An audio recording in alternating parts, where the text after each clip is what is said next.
વંદે ગુજરાત.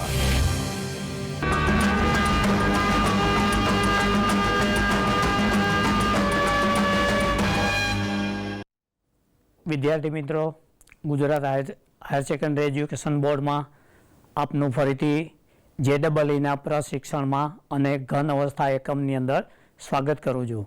હું શ્રી SG પાનસુરિયા આપને ખાસ કરીને JEEની અંદર ઘણી વખતે પૂછાયેલા પ્રશ્નો એની આજે આપણે ડિસ્કશન કરશું. તો પહેલાં આપણી પાસે તમે જોશો તો આગળના એપિસોડની અંદર આપણે બની ગયેલા હતા રાઈટ કે ક્ષતિઓ ડિફેક્ટ્સ કયા ટાઈપની હોય તો સ્ટોક્યોમેટ્રિક અને નોન સ્ટોક્યોમેટ્રિક. આગળના એપિસોડની અંદર આપણે સ્ટોક્યોમેટ્રિક ડિફેક્ટ ડિસ્કસ કરેલી હતી. નોન સ્ટોક્યોમેટ્રિકનો મતલબ શું થાય તો કે એમાં ઘટક તત્વોનું પ્રમાણ છે એ સામાન્ય સંયોજકતાના નિયમને અનુસરતું હોતું નથી, માટે તેને બિનપ્રમાણીય અથવા બિન તત્વયોગમિતીય સંયોજનો કહે છે. એટલે કે બે પૈકી કોઈ એક ઘટકનું પ્રમાણ સૈદ્ધાંતિક અપેક્ષા કરતાં ઓછું હોય. ઓકે, હવે અહીંયા દાખલા તરીકે એક મેં ઉદાહરણ આપેલું છે, એફીનું આપેલું છે તો કે બિન તત્વયોગમિતીય ક્ષતિઓ શામાં દર્શાવે. તો પહેલું એ ધ્યાન રાખી લો તો કે ખાસ કરીને ડી વિભાગના તત્વો, D block elements will show right these defects. Okay, શા માટે બતાવે છે તો બીજો MCQ બનશે નીચેનામાંથી કયા તત્વો અરે નોન સ્ટોક્યોમેટ્રિક ડિફેક્ટ બતાવશે તો they are D block elements mostly. અચ્છા, બીજો ક્વેશ્ચન એવો MCQ પૂછશે ડી વિભાગના તત્વો ખાસ કરીને રાઈટ નોન સ્ટોક્યોમેટ્રિક ડિફેક્ટ બતાવે છે તો એનું કારણ છે તેમની ચલિત સંયોજકતા. હવે એક પછી એક બતાવું છું. રાઈટ, તો પહેલો સવાલ એ આવશે, ધારો કે તમે FeO સંયોજન લીધું તો FeO સંયોજન છે એમાં Fe અને O નું પ્રમાણ 1:1 છે. તો સૈદ્ધાંતિક અપેક્ષા પ્રમાણે હોવાથી તમે કહી શકશો કે આ તત્વ યોગમિતીય સંયોજન છે. ઓકે, અચ્છા, હવે ઘણી વખતે ધારો કે રાઈટ Feનું પ્રમાણ જે 1 હતું એને બદલે 1 કરતાં ઓછું આપી દીધું છે, લેસ દેન 1 છે 0.92 and therefore you will see here કે Fe is non stoichiometric. દેખી લો ઓક્સિજન છે એ સ્ટોક્યોમેટ્રિક છે, Fe નોન સ્ટોક્યોમેટ્રિક છે અને પરિણામે આખું સંયોજન છે એ નોન સ્ટોક્યોમેટ્રિક બને છે. ઓકે, ધ સેમ વે એવી રીતે તમે જોશો તો બીજું ઉદાહરણ છે નિકલનું. રાઈટ, નિકલની અંદર પણ તમે જોશો તો nickel is d block element and therefore shows non stoichiometric. Okay, અચ્છા, એવી રીતે એફીના પણ આવા સંયોજનો આવી શકે. ઇન શોર્ટ, ડી વિભાગના તત્વો રાઈટ આવી રીતે જુદા જુદા પ્રમાણની અંદર નોન સ્ટોક્યોમેટ્રિક ક્ષતિઓ અથવા નોન સ્ટોક્યોમેટ્રિક સંયોજનો બનાવતા હોય છે. ઓકે, હવે સવાલ એ આવે છે કે આમાંથી તમને JEE અથવા કોમ્પિટિટિવ એક્ઝામ્સની અંદર કેવા ક્વેશ્ચન પૂછે. તો વિદ્યાર્થી મિત્રો ધ્યાન રાખી લો, અહીંયા વારંવાર થતી ભૂલો પછી મને મારી ગણતરી પ્રમાણેનો તો 4માંથી એક પણ ઓપ્શન નથી તો એ તમને બતાવું છું. તો અહીંયા જે આપણે ગણતરી લેવાની છે એ ગણતરી છે ખાસ કરીને રાઈટ આપણે આ રીતે લઈશું Fe 0.92 ઇન્ટુ ઓક્સિજન. રાઈટ, હવે તમારી ભૂલ ક્યાં પડે તો દેખી લો આ જે સંયોજન છે બરોબર ધ્યાન રાખી લો એ મુખ્ય ઘટક છે Fe2 પોઝિટિવનું છે, Fe2 પોઝિટિવનું છે અને ડી વિભાગના તત્વો ચલિત સંયોજકતા દર્શાવતા હોવાથી રાઈટ તેઓ +2 વાળા હશે તેની પડોશી ઓક્સિડેશન અવસ્થા એટલે કે +3માં બદલાઈ જતા હોય છે અને પરિણામે રાઈટ અપૂર્ણતા દર્શાવતા હોય છે. તો હવે તમે કહી શકશો તમારે જે ધ્યાનમાં રાખવાનું છે કે આ સ્ટોક્યોમેટ્રિક આપેલું છે એનો મુખ્ય ઘટક છે Fe2 પોઝિટિવ છે અને તેમાંથી કેટલાક Fe2 પોઝિટિવનું પરિવર્તન થયેલું છે અને એમાં Fe3 પોઝિટિવ રહેલું છે. બસ અહીંથી તમારી રાઈટ ઓકે પ્રિપેરેશન સ્ટાર્ટ થાય છે. એટલે આ જે છે તમારો મુખ્ય ઘટક છે અને આ જે છે તેમાંથી અશુદ્ધિ છે. ઓકે, હવે એને કેવી રીતે ગણતરી કરવાની છે અને કેવા કેવા MCQ પૂછાય એવું ક્યારેય નહીં ધારી લેવાનું કે અંતિમ જવાબમાં જ મને પૂછશે, વચ્ચેના પણ પૂછી શકે.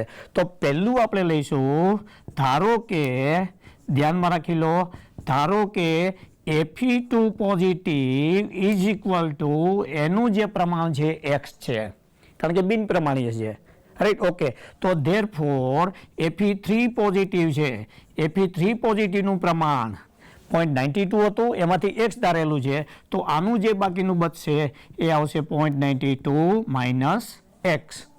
આને તમારે કોઈ બદલાવ કરવાનો નથી. ઘણી બુક્સની અંદર એવું લખેલું છે કે Fe3 positive is equal to x ધારેલું છે and therefore Fe2 positive is equal two 0.92 x. જો આવું લેવા જશો તો તમે જે ગણતરી કરેલી છે એ Fe3 પોઝિટિવ મુખ્ય અને Fe2 પોઝિટિવ ગૌણ, એટલે બિલકુલ જવાબ ખોટો આવશે. Okay, right. તો પહેલી વસ્તુ આ ધ્યાન રાખી લો, મુખ્ય સંયોજકતા વધારે હોય એને જ તમારે x લેવાનું છે. ઓકે, એટલે એક વાત આ. હવે એ લીધા પછીની આગળની ગણતરીઓ કેવી હવે? તો અહીંયા જે સમજૂતી આપવું જોઈએ ધ્યાન રાખી લો. ખાસ કરીને શું ધ્યાનમાં રાખવાનું છે તો કે પહેલો મુદ્દો આવે છે જે ધન આયનનો કુલ વીજભાર છે, ધન આયનનો કુલ વીજભાર છે ઇઝ ઇક્વલ ટુ તેમાં રહેલા ઋણ આયનનો વીજભાર હંમેશા આ સરખો થવો જોઈએ. સ્ફટિકમાં ક્ષતિઓ ઉદ્ભવે ત્યારે હંમેશા વિદ્યુત તટસ્થતા કોઈને પણ ભોગે હંમેશા રહેતી હોય છે, એ ધ્યાન રાખી લો. ઓકે, તો હવે અહીંયા ધન વીજભાર છે એને તમારે કેવી રીતે લેવાનું છે? તો ધન વીજભાર તમે લેવા જશો તો એક Fe છે અને એક Fe3 પોઝિટિવ છે. તો Fe2 પોઝિટિવ કેટલું આવશે? તો કે એનું પ્રમાણ x છે અને વીજભાર +2 છે. તો હું અહીંયા લખીશ 2 ટાઈમ્સ, મતલબ વીજભાર એકમમાં, સંજ્ઞા નથી લેવાની. ઓકે, એનું પ્રમાણ છે x એટલે 2x પ્લસ હવે Fe જે છે એનું પ્રમાણ 0.92 માઇનસ x છે અને એનો જે વીજભાર છે એ +3 એકમ છે, એટલે અહીંયા લખીશું 3 × 0.92 માઇનસ x. આ જે થયો વિદ્યાર્થી મિત્રો એ ધ્યાન રાખી લો, ધન આયનનો કુલ વીજભાર. This is equal two right, એનો ઋણ આયન છે ઓક્સાઇડ છે અને ઓક્સાઇડનું પ્રમાણ એક જ છે, રાઈટ. એટલે અહીંયા લખીશું ઓક્સાઇડનો જે વીજભાર છે માત્ર કેટલો છે તો કે O-2 એનો 1 એકમ વીજભાર છે. તો હવે આને છૂટું પાડશું તો this would be 2x plus, right. Okay, આ જે આવશે એ 2.76, right, minus 3x is equal two અહીંયા બરાબર છે પૂર્ણાંક છે. ઓકે, તો એનો એકમ વીજભાર છે એ 2 લેવાનો છે. ઇલેક્ટ્રિકલ ચાર્જીસની સાઇન નથી લેવાની. ઓકે, તો આ થશે 2x, અહીંયા માઇનસ x આવશે, right. And therefore x is equal two તમે લેવા જશો, રાઈટ, તો એ જે આવશે એ નિયરલી આવશે, રાઈટ, 0.76. Okay, right. આ જે થયું એ રાઈટ Fe2 પોઝિટિવનું પ્રમાણ થયું, મતલબ come to the point. Therefore we can write, right. Okay, Fe2 positive is equal to એનું જે બિનતત્વ યોગમિતીય પ્રમાણ છે એ આવશે 0.76. Therefore Fe3 positive is equal to x is equal to મળી ગયો, તમે આમાં વેલ્યુ નાખશો તો, રાઈટ. તો it would be 0.92 minus 0.76 is equal to this will come to 0.16. મતલબ પહેલો ક્વેશ્ચન તમને આ પૂછશે અને આ જે છે એ તમારા માટે સૌથી અગત્યની ગણતરીઓ છે, ધ્યાનમાં રાખી લો. Fe2 પોઝિટિવ 0.76 અને Fe3 પોઝિટિવ, રાઈટ, 0.16.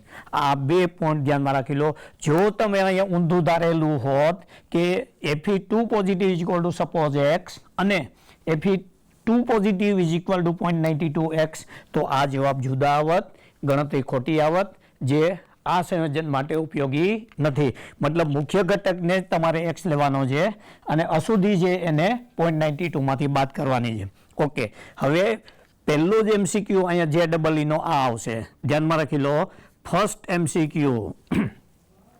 કે Fe.92O સંયોજનમાં, રાઈટ, Fe2 પોઝિટિવ આયનનું સાપેક્ષ પ્રમાણ કેટલું હશે, રાઈટ. તો 0.76 આપશે, 0.16 આપશે, 0.88 આપશે, આવા જુદા જુદા આપશે. મતલબ આ ખૂબ જ નાની ગણતરી છે. ઓકે, હવે તમારી પાસે આ 2 મૂલ્યો પ્રાપ્ત થયા પછી વિદ્યાર્થી મિત્રો ધ્યાન રાખી લો કે આગળની ગણતરી કેવી રીતે પૂછે છે.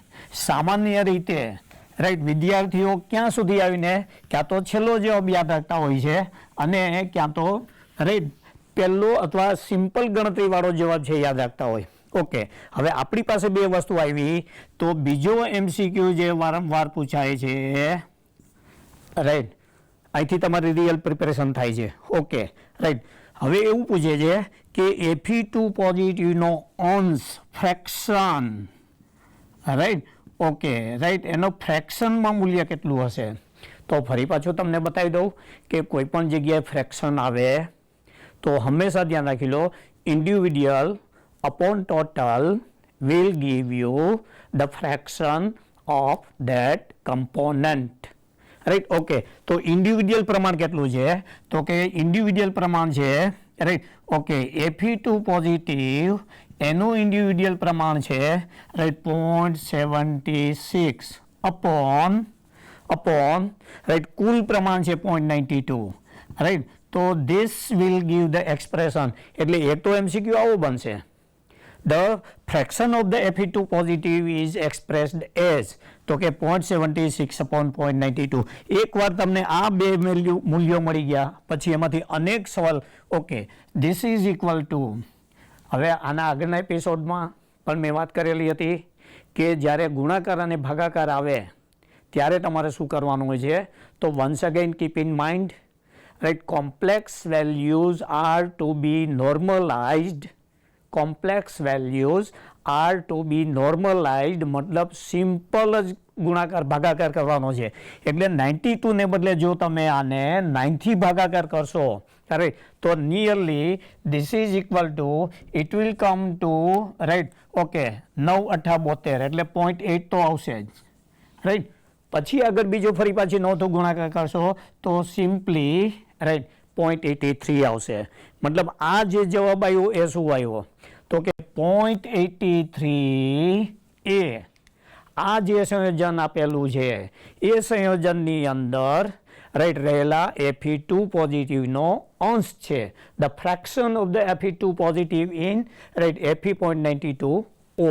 ઓકે, એટલે ત્રીજો MCQ આ બનશે. ઓકે, હવે ધ સેમ વે રાઈટ એવી રીતનું તમને Fe3 પોઝિટિવનો પણ પૂછે. તો ફરી પાછું fraction means individual upon total, તો Fe3 પોઝિટિવનું પ્રમાણ કેટલું છે રાઈટ, તો કે 0.16 અપોન ટોટલ કેટલું છે તો કે 0.92. Okay, this is equal two, or the very simplest way, fraction તમને 0.83 આવી ગયો, 1 માંથી બાદ કરી દો તોય જવાબ આવશે, અથવા તો અહીંયા તમે જે ગુણાકાર કરશો રાઈટ એ નિયરલી આવશે 17. ઓકે, હવે અહીંયા જે વાત આવી વિદ્યાર્થી મિત્રો ધ્યાન રાખી લો, તો બે MCQ તો આવા વારંવાર બને છે. ઓકે, હવે એ લીધા પછી જ્યારે તમને ફ્રેક્શન પૂછે કે અંશ પૂછે ત્યારે એના પછીનો પણ એક આગળ જવાબ હોય છે રાઈટ, વેન ફ્રેક્શન ઓર અંશ is multiplied by 100 that will give you the percentage. એટલે આના જે પર્સન્ટેજ થશે એ 83%. મતલબ બીજો એક વધારાનો MCQ બન્યો. આના જે પર્સન્ટેજ થશે રાઈટ that would be 70%, અને બંને ભેગા કરશો તો right this will come to 100%. આવી રીતે આવી જશે. મતલબ કેલ્ક્યુલેશન બે જ છે, but the ways they ask the MCQs right એ અલગ અલગ હોય છે. Fe2 પોઝિટિવનું રાઈટ અંશ કેવી રીતે બતાવાય, Fe3 પોઝિટિવનો અંશ ફ્રેક્શન કેવી રીતે બતાવાય, એનું મૂલ્ય કેટલું, એનું ટકામાં મૂલ્ય કેટલું, એટલે કેટલી વખતે રાઈટ. વિદ્યાર્થી મિત્રો તમે શું કરો છો કે બસ અંતિમ જવાબ આ આપીને રાઈટ ત્યાંથી આગળ જતા નથી. ઓકે, હવે એ લીધા પછી રાઈટ મેથેમેટિકલી તમને કેવી રીતે રાઈટ કન્ફ્યુઝ કરે, તો પહેલી વાત એ આવે છે રાઈટ કે Fe2 પોઝિટિવ અને Fe3 પોઝિટિવના પ્રમાણ જોયા પછી રાઈટ. ઓકે, ત્રીજો પોર્શન આવે છે રાઈટ, એ આવે છે ખાસ કરીને વીજભારમાં ફાળો. આ આયનો વીજભાર મેન્ટેન કરવામાં કેટલો અને કેવી રીતે ફાળો આપે છે એ જોઈ લઈએ રાઈટ. તો પહેલી વસ્તુ જે છે રાઈટ ઋણ આયન થવા છે, માત્ર ધન આયનોનો જ. ઓકે, તો Fe2 પોઝિટિવ નો વીજભારમાં ફાળો કેટલો છે? The contribution of Fe2 positive right in electrical charges right એ ખાસ કરીને કેટલો આવે છે રાઈટ તો એ ધ્યાનમાં રાખી લો અહીંયા 0.83 છે એનો ફ્રેક્શન 0.83 ઇન્ટુ એનો વીજભાર એનું બરાબર છે ફ્રેક્શન 0.83 છે વીજભાર 2 એકમ છે રાઈટ ઓકે તો this is equal to it will come to 1.63 okay પછી આવે છે Fe3 પોઝિટિવનો ફાળો કેટલો છે what is the contribution of the Fe3 positive toward the electrical charges okay તો એનો ફાળો છે રાઈટ અહીંયા જોશો તો 17 છે અને એનો વીજભાર છે એ 3 છે this is equal two nearly તમે જોશો તો નિયરલી 0.51 આવશે અને આ બંનેનો સરવાળો કરશો રાઈટ તો ઓલમોસ્ટ 2 વેલ્યુ છે રાઈટ એપ્રોક્સિમેટલી રાઈટ એની નજીક આવશે મતલબ ઓક્સિજનનો જે વીજભાર હતો તો અહીંયા ધ્યાન રાખી લો રાઈટ કે કેલ્ક્યુલેશન ભલે એક જ હોય પણ એમાંથી આવી રીતે મેથેમેટિકલી તમને અનેક ગણતરીઓ પૂછતા હોય છે ઓકે આ જે ગણતરી છે એ મેં થોડીક ડિટેલમાં લીધેલી છે કે આ સંયોજનમાં Fe2 પોઝિટિવ આયનોનો વીજભારમાં ફાળો કેટલો હશે તો this is the contribution toward the electrical charges the same way Fe3 પોઝિટિવનો ફાળો કેટલો હશે તો એનો અંશ ગુણ્યા આટલો લેશો અને આ જે છે એ તેના એકમ વીજભાર ઓક્સિજનના જેટલો નિયરલી આવી રીતે આવશે ઓકે હવે એ ચેક કર્યા પછી રાઈટ આપણી પાસે આના આ જ વિભાગની અંદર રાઈટ ત્રીજો એક કેલ્ક્યુલેશન આવે છે વિદ્યાર્થી મિત્રો તમને બતાવી જ દઉં રાઈટ એટલે કોઈ ગડબડ ના થાય જ્યારે તમારી પાસે બે વેલ્યુ હોય છે ત્યારે મેથેમેટિકલી તમને કેવી રીતે ઘુમાવી શકે તો એના પછીનો નેક્સ્ટ MCQ બનશે એ what would be Fe2 positive અને Fe3 પોઝિટિવ રાઈટ ઓકે એવું પૂછેલું છે કે Fe2 પોઝિટિવ અને Fe3 પોઝિટિવનો જે અંશ લીધેલો છે એનું મૂલ્ય કેટલું હશે તો કે Fe3 પોઝિટિવ ઓલરેડી તમે જોઈ લીધેલું છે ઇટ વોઝ 0.83 અને આ જે તમે લીધેલું છે એ ઓલમોસ્ટ રાઈટ 17 તમે લીધેલું છે તો અહીંયા જોશો તો નિયરલી રાઈટ ફરી પાછું રાઈટ 17થી તમારે ભાગાકાર કરવાનો છે તો 17 ચોખ્ખું 68 પાંચે નહીં ચાલે એટલે અહીંયા નિયરલી આવશે રાઈટ 4.25 સમથિંગ કે આવી રીતનું આવશે તો અહીંયા જે તમને 4 વેલ્યુ આપેલી હશે રાઈટ એમાંથી એક વેલ્યુ આપેલી છે 2.22 પછી બીજી વેલ્યુ આપેલી હશે 3.88 ત્રીજી વેલ્યુ આપેલી હશે રાઈટ ઓકે એ હશે ઓલમોસ્ટ 4.92 હવે સવાલ એ છે કે તમારો જે જવાબ આવે છે 4.2 તો 4.2 આની જોડે છે પણ 4.92 ઇઝ લાર્જર એન્ડ ધેરફોર તમારો જે 4 પૈકીનો આન્સર છે એ નિયરલી રાઈટ મતલબ લાંબી કેલ્ક્યુલેશન તમારે કરવાની જ હોતી નથી ઇનફેક્ટ 2 ડિજિટ સુધી તમે કેલ્ક્યુલેશન કરી દો મેટર એન્ડ્સ ઓકે રાઈટ મતલબ એક MCQ આવો પૂછશે ઓકે રાઈટ હવે એ લીધા પછીનો જ્યારે મેથેમેટિક્સ આવતું હોય ત્યારે અનેક વસ્તુ પૂછતા હોય ઓકે ચલો એ લીધા પછી રાઈટ Fe2 પોઝિટિવનું કન્ટ્રીબ્યુશન છે માઇનસ Fe3 પોઝિટિવનું કન્ટ્રીબ્યુશન કેટલું છે મતલબ આવો પણ એક vote is the difference between the fraction value of Fe2 positive and Fe3 positive તો Fe2 પોઝિટિવનો તમે અહીંયા જશો તો 0.83 છે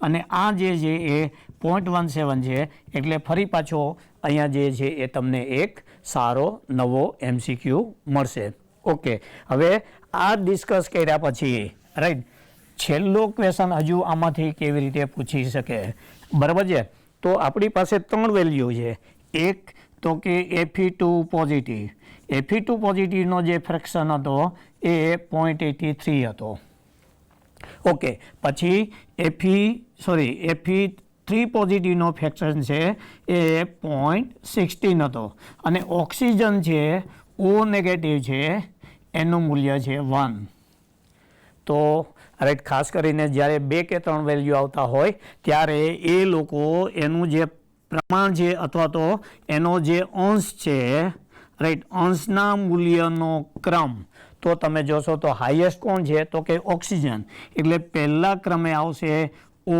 નેગેટિવ જેનો ફાળો 1.0 છે. Okay, now if you verify the values તો કે નેક્સ્ટ કોણ છે તો કે Fe2 પોઝિટિવ, એટલે એના પછીનો આવશે Fe2 પોઝિટિવ અને લાસ્ટલી રાઈટ આવી રીતે આવશે Fe3 પોઝિટિવ. મતલબ દેખી લો અહીંયા તમને એક ખૂબ સારી કઠિનતાવાળો આવી રીતનો MCQ આવી શકશે. The correct order of the fractions of the all constituents in Fe92 oxygen is which of the following. તો આ કરેક્ટ ઓર્ડર આવશે. મતલબ JEE લેવલની અંદર આવી રીતની ગણતરીઓ પૂછાતી હોય છે. પછી વિદ્યાર્થી મિત્રો હવે શું ચેક કરશે તો કે Fe ને બદલે કમ્પાઉન્ડ બદલી નાખશે. તો સમજો કે 0.98 ઓક્સિજન આપેલું છે તો એની ગણતરી તમારે આ જ રીતે કરવાની છે. હજુ બતાવી દઉં ભૂલ ના કરતા, અહીંયા તમારે nickel 2 positive is equal to X જ લેવાનું છે, because this is a principal compound of nickel 2 positive and not that of nickel 3 positive. Nickel 3 positive is present as impurity in a sample of nickel 2 positive.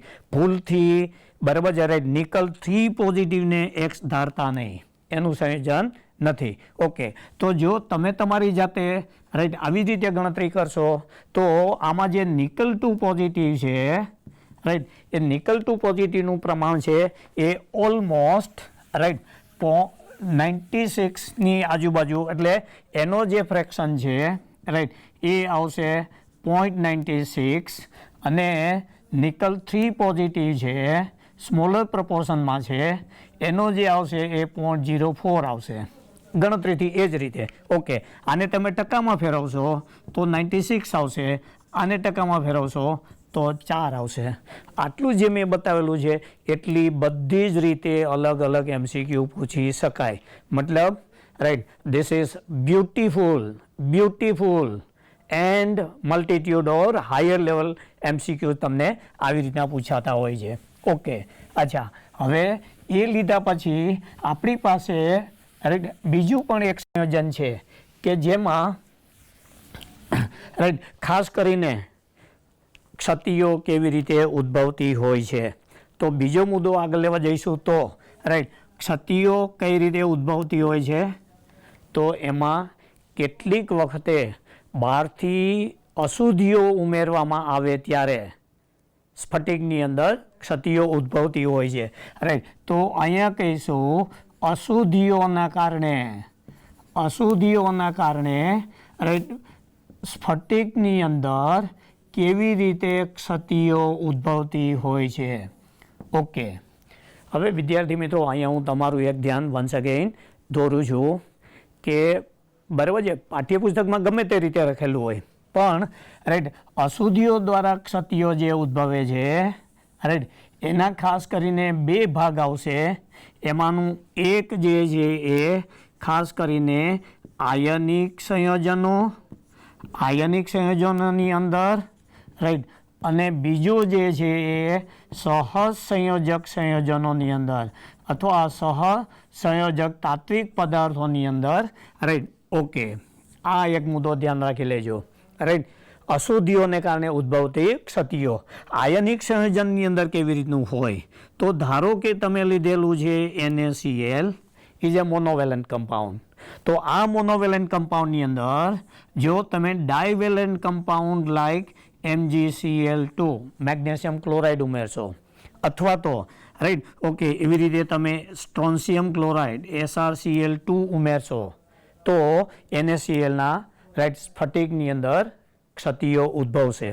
સહજ સંયોજકની અંદર કેવું છે right તો આપણા પાઠ્યપુસ્તકની અંદર ખૂબ સારી રીતે સમજાવેલું છે કે સિલિકોન, જર્મેનિયમ, સમૂહ 14 આ જે સમૂહ 14 છે રાઈટ એમાં જો તમે અશુદ્ધિઓ ઉમેરો કઈ તો કે સમૂહ 13ની અશુદ્ધિઓ ઉમેરો તો પણ the crystal of the silicon and જર્મેનિયમમાં રાઈટ ઓકે ક્ષતિઓ અથવા ખામીઓ સર્જાય છે. અથવા તો એના પછીનો જે છે એ 15મો સમૂહ છે, રાઈટ. ઓકે, અહીંયા તમે લઈ શકશો boron, aluminium, gallium, right. Okay, અહીંયા તમે લઈ શકશો ફોસ્ફરસ, આર્સેનિક, એન્ટીમની. આવા બધા બહારથી એક્સટર્નલી ઉમેરી અને સ્ફટિકની અંદર, રાઈટ, ખામીઓ ઉત્પન્ન કરી શકશો.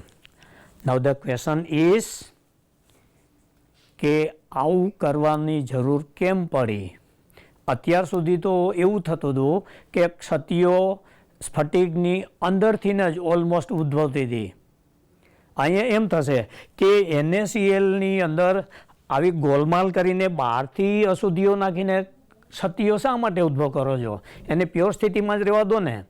ધ સેમ વે, બરાબર છે, સિલિકોન અને જર્મેનિયમ છે, શુદ્ધ રહેવા દો ને. અશુદ્ધિ નાખીને સ્ફટિક, બરાબર છે, શા માટે ક્ષતિઓ ઉત્પન્ન કરો છો?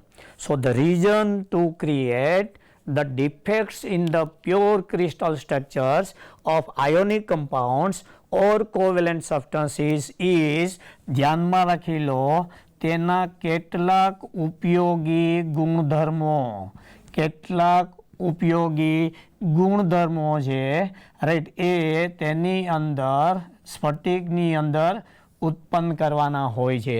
To create certain useful or important properties.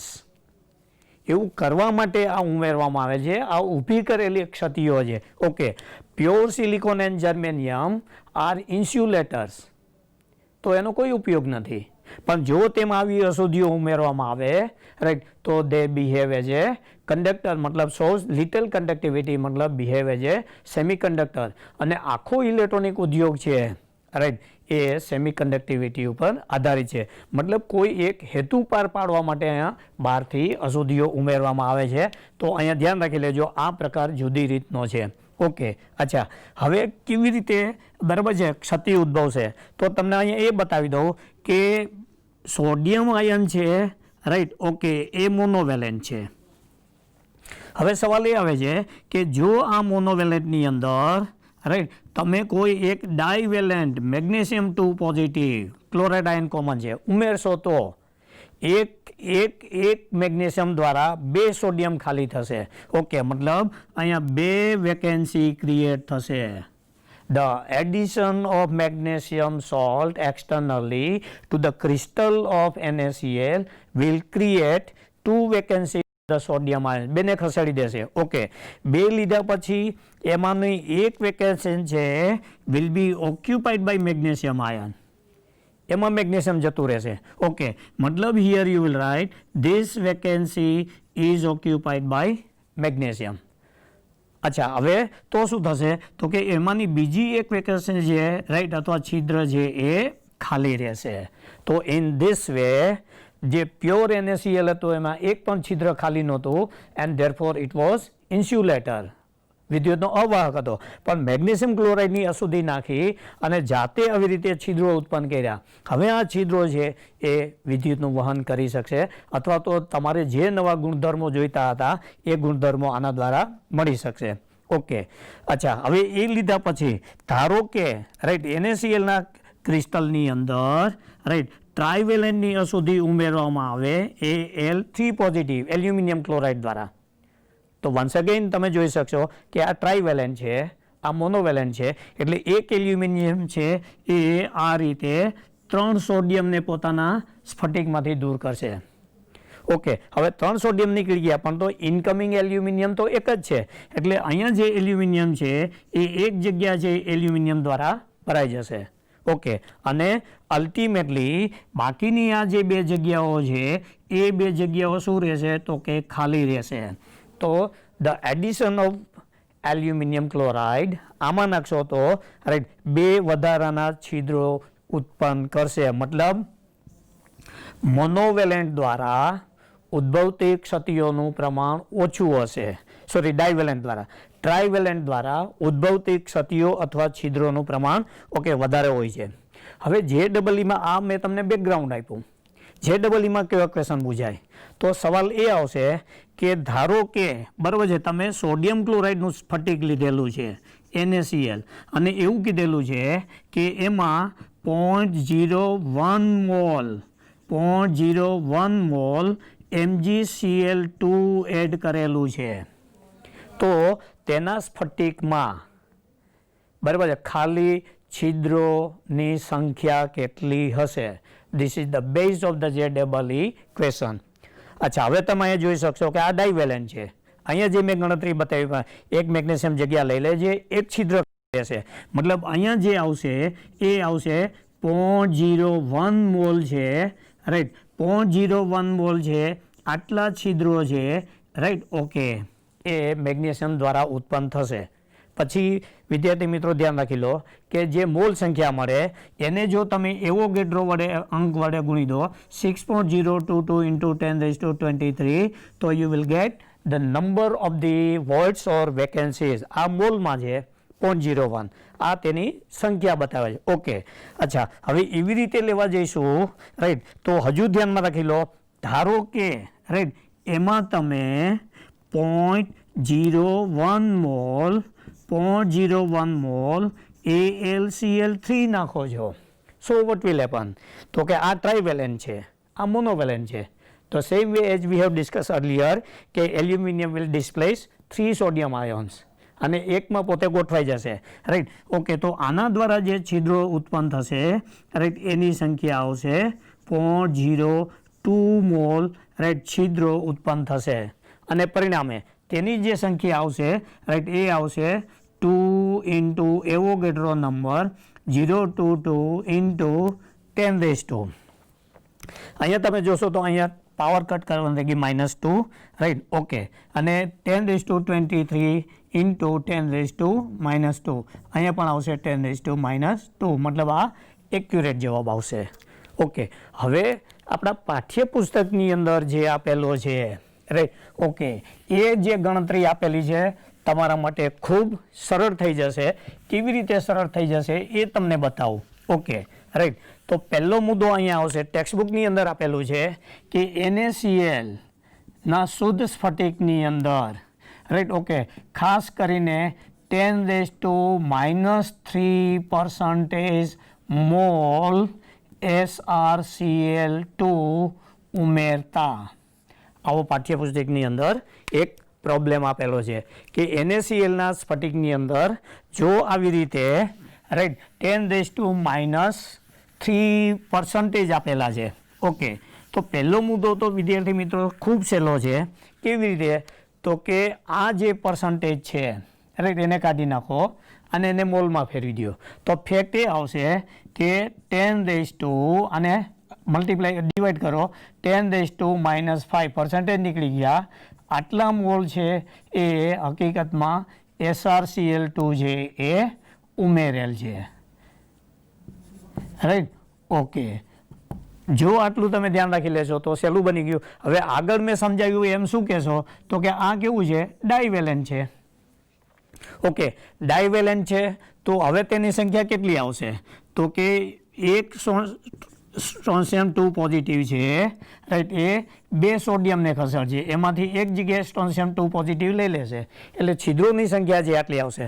Therefore, right, છિદ્રોની સંખ્યા જે છે, સોરી, છિદ્રોના મોલ સંખ્યા જે છે, છિદ્રોની મોલ સંખ્યા, right, is equal to, it will come to 10⁻⁵ આટલી આવશે. હવે મોલ સંખ્યા મળી જાય તો સીધી વાત છે, બરાબર. છિદ્રોની સંખ્યા તમને પૂછે, રાઈટ, તો તેમાં છિદ્રોની સંખ્યા કેટલી હશે, રાઈટ. That means what? તો કે મોલ ગુણ્યા વેરી સિમ્પલી એવોગેડ્રો નંબર. અચ્છા, this is equal to 10⁻⁵ into 6.022 into 10⁻23. તો આનો જે તમે ગુણાકાર કરશો તો very simply it will come to 6.022 into 10⁻18. આટલા છિદ્રો NaClની સ્ફટિક રચનામાં ઉત્પન્ન થશે. મતલબ this are called voids, right. આટલા વોઇડ છે એ NaClના સ્ફટિકની અંદર. હવે અહીંયા તમને બદલી શકે. ધારો કે એને બદલે એલ્યુમિનિયમ 3 પોઝિટિવ આપી દીધું હોય તો અહીંયા તમારે ડબલ લઈ લેવાના છે અને 6 છે એને બદલે 12.044 ઇન્ટુ 10⁻18 આવશે. મતલબ they do nothing else, just they change the data, right. Okay, 10⁻³ છે એને બદલે -2 આપી દઈએ, -5 આપી દઈએ. ડાયવેલેન્ટ છે એને બદલે ટ્રાઇવેલેન્ટ આપી દઈએ. This are only the things they are twisting the matter, otherwise method will remain always same. Okay, right. મતલબ અહીંયા જે આપણે જોયું હતું, રાઈટ, એ બે બાબતો આજે ખાસ જોઈ, રાઈટ. એમાંથી એક જે હતું એ સ્ફટિકમાં ખામીઓ કેવી રીતે ઉદ્ભવે છે અને તેનું પ્રમાણ કેવી રીતે શોધી શકાય છે.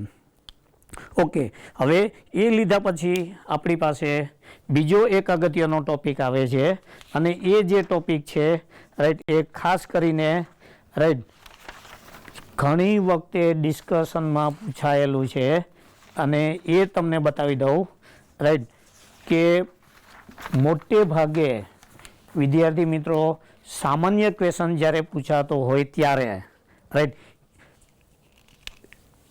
સ્ફટિકની રચનાની અંદર, રાઈટ, પ્રશ્ન નાના અને કોર્નરમાં પૂછાતા હોય છે. એમાંથી એક તમને કોષ્ટક કે ટેબલ બનાવડાવી દઉં છું જેથી કરીને તમે અનેક સવાલના જવાબ આપી શકો.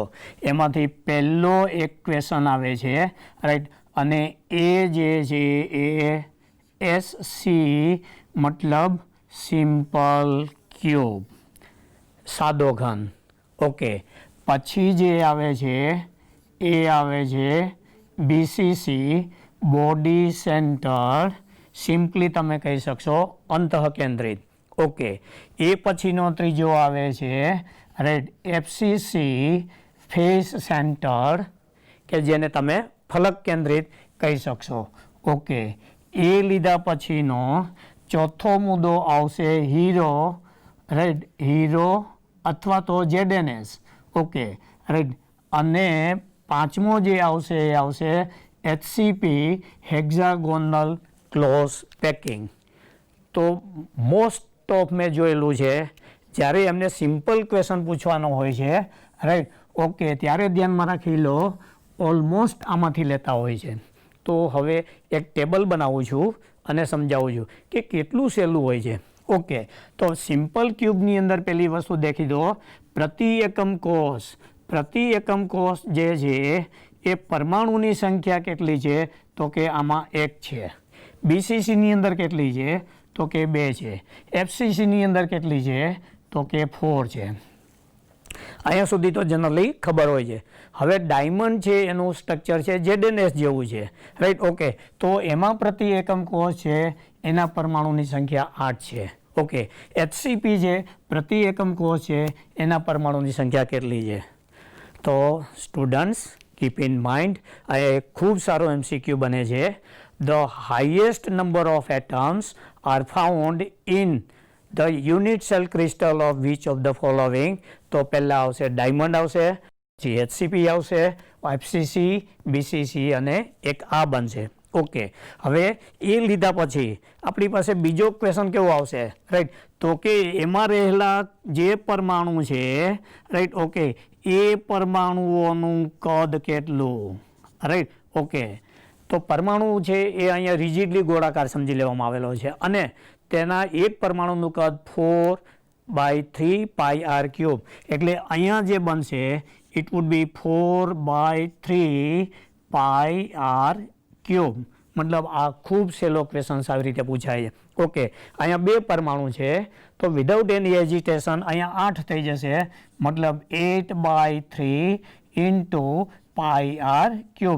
તો આવું એક ટેબલ બનાવીને તમે સ્ટડી કરશો તો કેટલા બધા પ્રશ્નો. ઓકે, અહીંયા જે થશે એ આવશે 16/3πr³, રાઈટ. ઓકે, હવે અહીંયા જે થશે એ થશે 32/3πr³ થશે. ઓકે, પછી અહીંયા તમે જોશો તો ધીસ વુડ બી 24/3πr³ થશે. આનો ભાગાકાર કરીને એવું બધી ક્યાંય ગડબડ ના કરતા, બસ આને આ જ ફોર્મની અંદર રહેવા દો, રાઈટ. તો the simple question they are asking is, બરાબર છે, FCCના એકમ કોષમાં રહેલા પરમાણુઓનું કુલ કદ કેટલું તો કે 16/3πr³. ઓકે, પછી ડાયમંડની અંદર પૂછે, રાઈટ. કોમ્પિટિટિવ એક્ઝામની અંદર ગમે તે આવી શકે, HCPની અંદર પૂછી શકે. તો જો પરમાણુ સંખ્યા તમે જાણતા હોય રાઈટ તો આ રીતે તમે એનો અભ્યાસ કરી શકશો. ઓકે, હવે એ લીધા પછી ધ્યાનમાં રાખી લો આપણી પાસે બીજો એક રિલેશન આવે છે.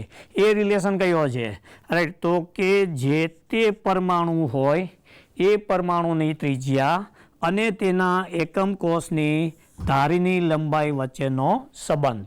ઓકે, તો અહીંયા જે આવે છે ખાસ કરીને ધ્યાનમાં રાખી લો 2r is equal two a મતલબ 2 ટાઈમ્સ ત્રિજ્યા, 2 વખત ત્રિજ્યા બરાબર તેની ધારીની લંબાઈ.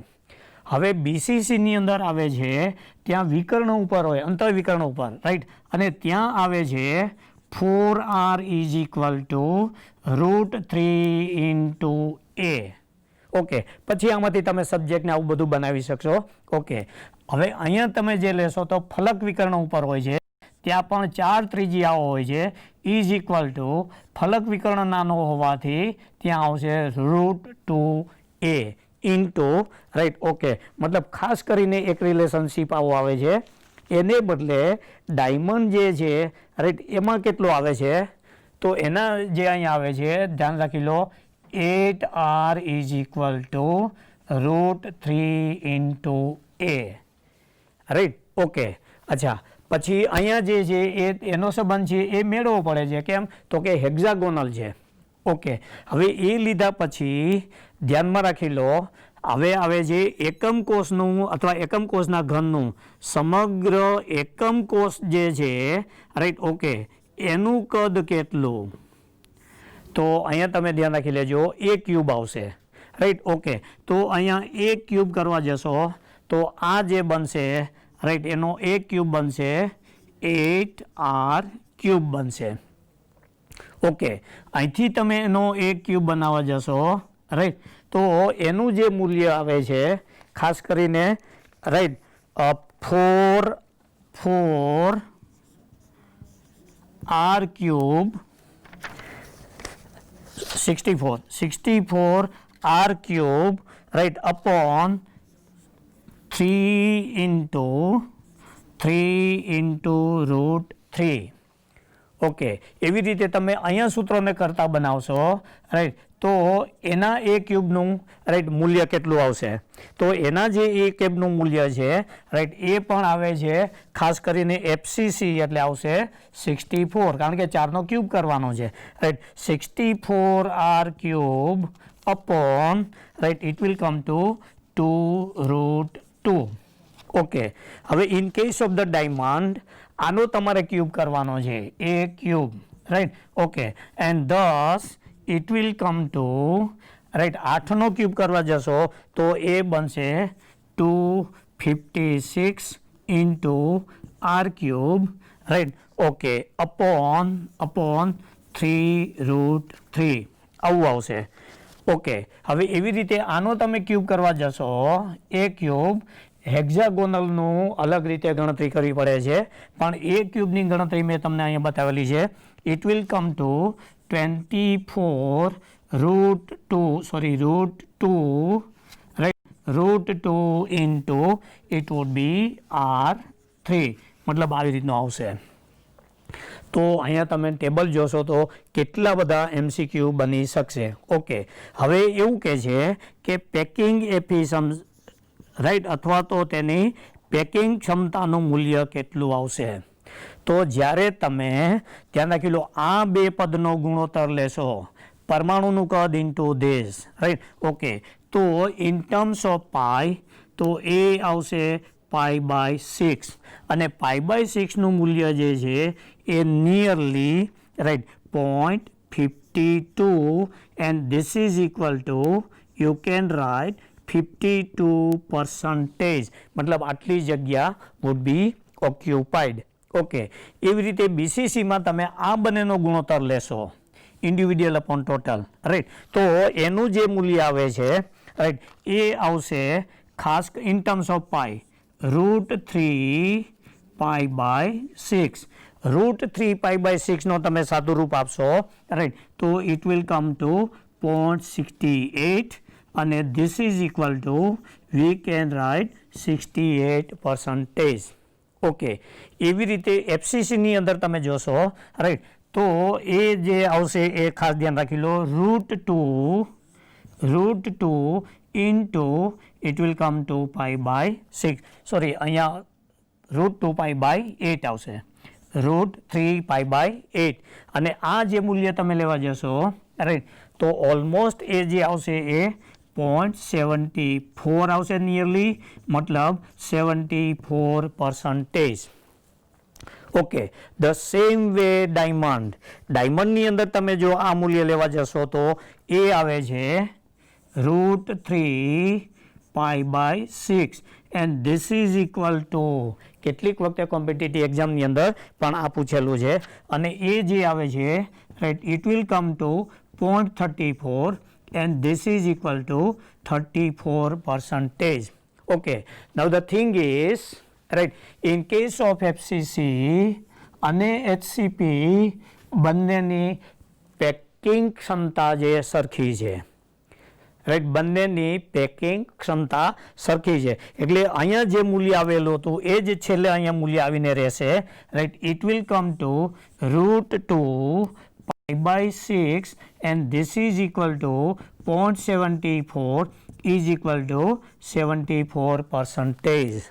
And students देखी लो what a multi-level MCQ, देखी लो કેટલા બધા MCQ બની શકશે રાઈટ. ઓકે, અને દરેક જગ્યાએ તમને મૂલ્યો આપે તો એટલા ને એટલા બીજા અલગ અલગ MCQ પૂછશે. મારી સલાહ છે કે આવી રીતનું તમે જાતે ટેબલ બનાવી અને તૈયાર રાખો, પરિણામે રાઈટ તમને કોમ્પિટિટિવ એક્ઝામ્સની અંદર કોઈ પ્રોબ્લેમ થાય નહીં. ઓકે રાઈટ, ફરીવાર બતાવી દઉં છું, આ ધ્યાન રાખી લો, 1 2 4 6 8 લો, એકોર્ડિંગલી આ સામાન્ય રીતે આ ગણતરીઓ પૂછાતી હોય છે.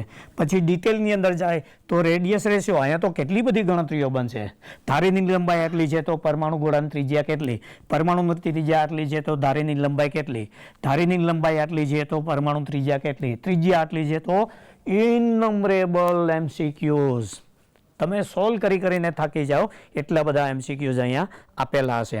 ઓકે, આ લીધા પછી એવું ને એવું બીજું એક ટેબલ રાઈટ, ખાસ કરીને રાઈટ આપણા રસાયણશાસ્ત્રની બુકની અંદર આપેલું છે, એ ટેબલ પણ હું તમને સમજાવું છું કે કેવી રીતે યાદ રાખવાનું હોય છે. મોસ્ટ ઓફ દરેક જગ્યાએ આપણે બરાબર છે ગોખીને વેલ્યુ યાદ રાખતા હોય, 5 વેલ્યુ ગોખી નાખેલી હોય, અને પરિણામે છઠ્ઠી વેલ્યુ ઉપર આધારિત MCQ પૂછાય છે ત્યારે આપણને આવડતો હોતો નથી. ઓકે, હવે એ લીધા પછીનો આપણી પાસે બીજો એક ખૂબ સારો અને આવી રીતે ટેબલ બનાવી શકાય એવો જે MCQ છે રાઈટ, એ MCQ હું તમને બતાવું છું, એને કેવી રીતે યાદ રાખવાનો છે. તો પહેલું તો એ જોઈ લઈએ કે પહેલું આવે છે સ્ફટિક પ્રણાલી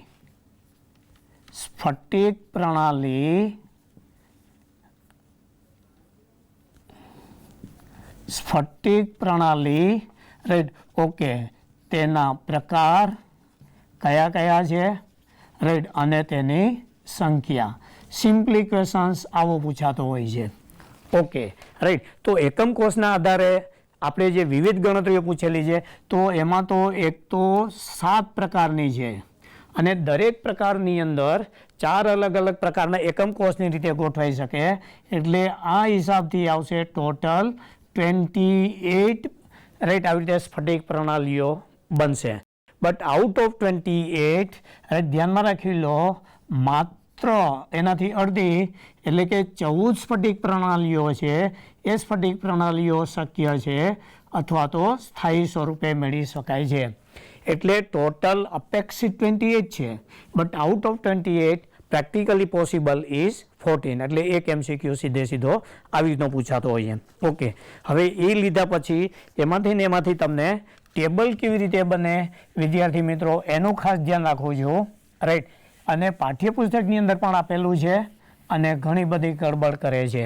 ઓકે, તો એ ટેબલ ઉપર જઈએ તો એમાંથી પહેલો જે આવશે એ આવે છે રાઈટ, ખાસ કરીને પ્રણાલીનો પ્રકાર. ઓકે, એના પછી લીધેલું છે એ કયા કયા પ્રકારે રાઈટ શક્ય ઉદ્ભવી શકે છે. ઓકે, એના પછી લીધેલું છે રાઈટ જે તે એકમ કોષ છે રાઈટ, એની બાજુઓ પરસ્પર કઈ રીતે સંકળાયેલી છે. ઓકે, એ લીધા પછી રાઈટ તેના ઇન્ટરફેશિયલ એંગલ છે, રાઈટ ખૂણાઓ કઈ રીતે પરસ્પર સંકળાયેલા છે. ઓકે રાઈટ, અને છેલ્લે જે છે કેટલાક પ્રચલિત ઉદાહરણો. રાઈટ, આ જે છે રાઈટ એવો પણ ઘણી વખતે રાઈટ MCQ પૂછેલો છે. તો ઘણી વખતે સ્ટુડન્ટ્સ લખીને ગોખતા હોય છે. ઓકે, તો પહેલું તો 7 પ્રકારે હતા, એટલે એક હું તમને અહીં કહી દઉં, CTOM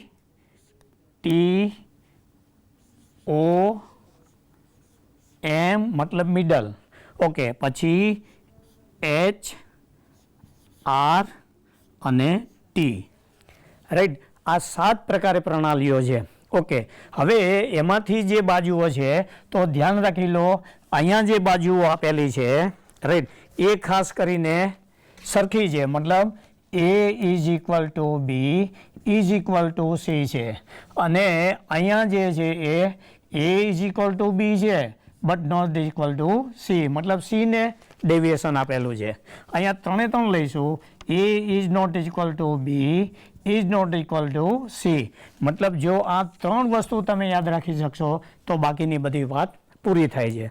હવે શું ધ્યાનમાં રાખવાનું છે કે આ 3 વસ્તુને રિપીટ કરવાની છે. ઓકે, તો આ જ ડાયરેક્શનની અંદર તમે રિપીટ કરતા જાઓ તો અહીંયા જે આવશે એ A ≠ B = C. એના પછીનો ફરી પાછું આવશે રાઈટ. ઓકે, અહીંયા આવશે A = B ≠ C. ફરી પાછું તમે અહીંયા લેવા જશો તો right it will come to A = B = C. Right. Okay, તો આ 3નો ક્રમ હતો એ પૂરો થઈ ગયો. ઓકે, ફરી પાછું વિદ્યાર્થી મિત્ર બતાવો, આનો આ જ ક્રમ ફોલો કરો. ઓકે, તો it will not be A = B = C. ભવિષ્યમાં પ્રણાલી આવશે રાઈટ, આનું નાનું આ રીતે રોટેશન થયા રાખશે. ઓકે, હવે એ લીધા પછી સૌથી અગત્યનું છે કે અહીંયા કયું આવશે તો કે એક આવે છે P મતલબ પ્રિમિટિવ સાદો ઘન, B બોડી સેન્ટર અને F ફેસ સેન્ટર. મતલબ આ જે ક્યુબિકલ છે સમઘનીય એ 3 પ્રકારે ઉદ્ભવી શકે અને 3ની અંદર એની બાજુઓ સરખી હશે. નોટ ઓનલી ધેટ, એની અંદર જે ખૂણા છે આલ્ફા = બીટા = ગામા = 90, આમાં પણ એનું એ જ હશે. મતલબ ખૂણાઓ અચળ રાખીને બાજુઓમાં વિચલન કરી અને 3 ગોઠવણીઓ પ્રાપ્ત કરેલી છે. ઓકે, હવે એ લીધા પછી અહીંયા કોણ આવશે તો કે અહીંયા આવશે P અને B. ફેસ સેન્ટર કે આ નથી આવતું. ઓકે, અહીંયા તમે જોશો તો પ્રિમિટિવ આવશે, બોડી સેન્ટર આવશે, ફેસ સેન્ટર આવશે અને એન્ડ સેન્ટર પણ આવશે, અંતકેન્દ્ર. ઓકે, મતલબ આ જે છે એ દેખી લેજો મહત્તમ પ્રકારની પ્રણાલીઓ કઈ છે તો કે રાઈટ. Okay, orthogonal. અચ્છા, હવે એ લીધા પછી ફરી પાછું અહીંયા જે છે માત્ર આ 2 જ લેશે, મતલબ P અને E. તો હિયર યુ વિલ નોટિસ કે એન્ડ સેન્ટરવાળા જે ખાલી 2 જ છે, એક આવશે ઓર્થોગોનલ અને બીજું આવશે રાઈટ મોનોક્લિનિક. ઓકે, હવે આ જે છે એ માત્ર પ્રિમિટિવ અને પ્રિમિટિવ ખૂબ સાદી પ્રણાલીઓ છે. તો અહીંથી નીચેનામાંથી કઈ 2 પ્રણાલીઓ અંતકેન્દ્ર રાઈટ સ્ફટિક પ્રણાલીઓ દર્શાવશે. Now come to the value of angle. Angle કઈ રીતે બદલી શકે તો એ બતાવી દઉં રાઈટ. હવે જ્યારે બાજુઓ સરખી આવે છે ત્યારે એંગલમાં બતાવશે. તો અહીંયા એવું કહે છે કે આલ્ફા = ગામા = 90, મતલબ આલ્ફા અને ગામા એંગલ છે રાઈટ, એને ડેવિએશન નથી આપ્યું. અને એવું કીધેલું છે કે બીટા = = 90, મતલબ એક એંગલને ડેવિએશન આપેલું છે. ઓકે રાઈટ, એટલે બીટાને ડેવિએશન આપ્યું, હવે ગામાને આપીએ તો એમ લખશું કે આલ્ફા = બીટા = 90 ડિગ્રી બટ ગામાને ડેવિએશન આપેલું છે. તો ગામાને ડેવિએશન આપો તો કેટલું થઈ ગયું તો અહીં તમને ખબર છે હેક્ઝાગોનલ. તો હેક્ઝાગોનલનું ડેવિએશન હંમેશા ફિક્સ થઈ જાય છે 120 ડિગ્રી. મતલબ આવી રીતે તમને પૂછે હેક્ઝાગોનલમાં કઈ પ્રણાલીઓ સાચી છે. ઓકે, હવે એ લીધા પછી ત્રીજી વસ્તુ અહીંયા આવશે, કઈ આવશે તો કે આલ્ફા = બીટા = ગામા ત્રણ એંગલ સરખા રાખ્યા છે અને ત્રણ એંગલ છે એવું કીધું છે કે 90 ડિગ્રી નથી. ત્રણને એક સરખી રીતે ડેવિએશન આપેલું છે, right. Okay, but not equal to 90. Okay, એ લીધા પછી હવે અહીંયા તો ત્રણે સરખા રાખીને ડેવિએશન આપ્યું. હવે અહીંયા શું આવશે તો કે એવું કહે છે કે alpha is not equal to beta, right, is not equal to gamma and is not equal to 90 degree. મતલબ આલ્ફા, બીટા અને ગેમા ત્રણને ડેવિએશન આપેલું છે અને ત્રણ છે એમાંથી એક પણને 90 ડિગ્રી જેટલા રાખેલા નથી. તો આવા રિલેશનશિપની અંદરથી વિદ્યાર્થી મિત્રો તમે ખૂબ સહેલાઈથી એક વખતે એંગલ બીને ડેવિએશન આપેલું છે. ઓકે, રાઈટ, મતલબ આ રીતે તમે જોઈ શકશો. એક વખત એંગલ ગેમાને ડેવિએશન આપેલું છે. Okay, right. અહીંયા ત્રણને ડેવિએશન આપેલું છે બટ નોટ ઇક્વલ ટુ 90. અહીંયા ત્રણને ડિફરન્ટલી ડેવિએશન્સ આપેલું છે બટ નોટ ઇક્વલ ટુ 90. મતલબ આવી રીતે તમે અલગ અલગ જોઈ શકશો. પછી હવે અહીંયા જે આવે છે ટ્રાઇક્લિનિક આવે છે તો એમાં બાજુઓ પણ જુદી જુદી છે, અનઇક્વલ છે, અને ખૂણાઓ પણ છે. તો તમે કહી શકશો કે અહીંયા જે આવે છે એ ખાસ કરીને મહત્તમ ડિસઓર્ડર શામાં છે તો કે ટ્રાયક્લિનિકની અંદર આ રીતે મહત્તમ ડિસઓર્ડર છે. વિદ્યાર્થી મિત્રો, રાઈટ, અહીંયા લગભગ આપણો ટોપિક પૂર્ણ થવા આવેલો છે. વંદે ગુજરાત, રાઈટ. આના પછીના એપિસોડની અંદર આપણે ડિટેલની અંદર આગળ જોઈશું. Thank you. વંદે ગુજરાત.